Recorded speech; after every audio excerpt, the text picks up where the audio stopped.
and I want to quickly bring in Sandeep Unnithan onto this. When you look at the weapons, America and Israel have the best in the world, but then the drones, Sandeep, they are the game changers. They are the disruptive technology where a far superior power, a less powerful country, is almost at par with these kamikaze drones. Absolutely, Gaurav. And that has been the big conundrum of 21st century warfare, because technology in terms of guidance packages, warheads, and of course, low cost, drones like this have literally leveled the playing field between, a superpower like the United States and an inferior power like Iran, which doesn't have a navy of any consequence, which has a very weak air force or practically non-existent air force. But over the last couple of years, Iran has built up what I call a tactical triad of weapons. One is, of course, the cruise missiles, which they've always had, ballistic missiles, which they've built over the last couple of years, and of course, the crown jewel of their military technological achievement are the Shahed 136 drones, which are now being copied by the United States. So Iran's deterrence, its military power, essentially rests on this pillar, this new tactical triad of weaponry: ballistic missiles, cruise missiles, and mass-produced, low-cost unmanned aerial systems like the Shahed 136, which they have exported to various other countries. They've transferred production lines to Russia. Russia is making them in scale.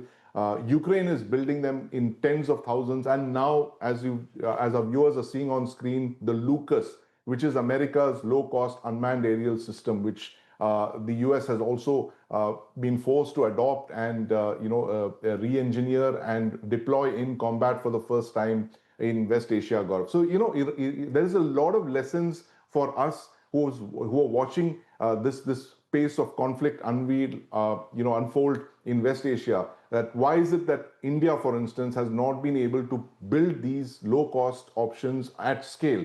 We have the BrahMos missile. It's one of the deadliest missiles in the world, but they're expensive. They have a limited number of BrahMos missiles, and those should be preserved for very high-value targets.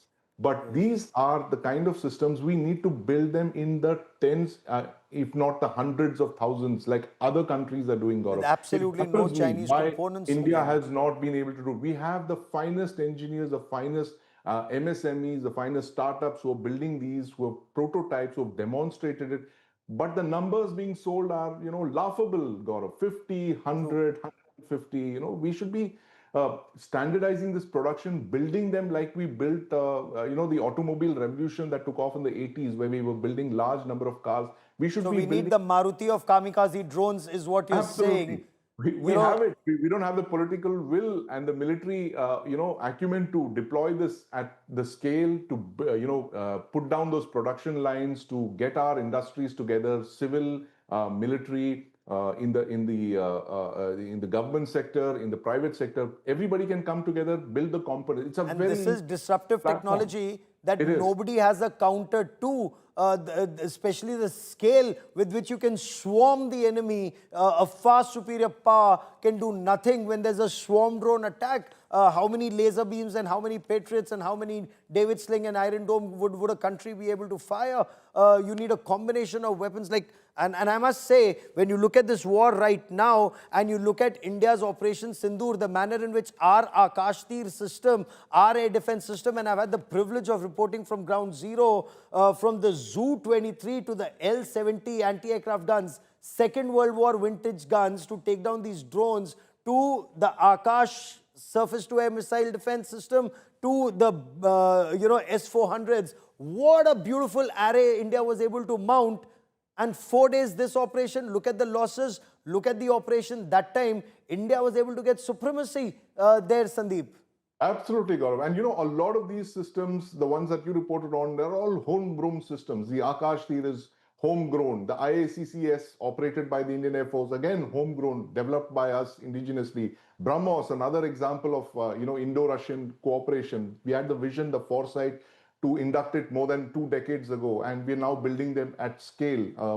Possibly very few countries in the world have these capabilities, these capacities. We've invested in the past, Gaurav, but looking at the way this West Asian war is unfolding, there are huge lessons for India as well, Gaurav. We can't sit out of this conflict. Tomorrow, that conflict could be imposed on us, and then we will be looking for options, and we have those options within our country. We have our scientists, we have our scaling up. military people, we have our innovators. We just need to start building them in the large numbers that we would require, Gaurav. Because Iran has fired so many drones and missiles even as we speak in the past 3 days. Should any adversary do that in the region, what will India's counter offensive be? We'll talk about that in greater detail on Battle Cry over the weekend.